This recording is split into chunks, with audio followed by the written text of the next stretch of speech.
ഗന്ധർവന്റെ കാമുകി എന്ന പുസ്തകത്തിൽ ഒരു കഥ അവസാനിക്കുന്നത് ഇങ്ങനെയാണ്.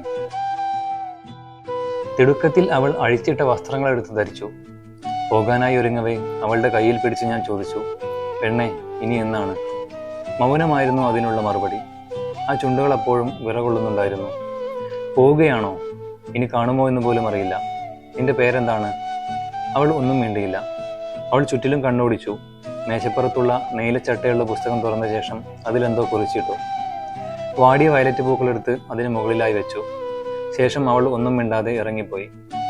അവൾ വാതിൽ തുറന്ന് പുറത്തേക്ക് പോകുന്ന ദൃശ്യം കുറേ നേരം കൂടി എൻ്റെ കണ്ണിൽ കെടാതെ നിന്നു.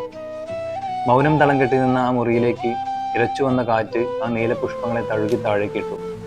ഞാൻ ആ പുസ്തകം കയ്യിലെടുത്തു തുറന്നു നോക്കി.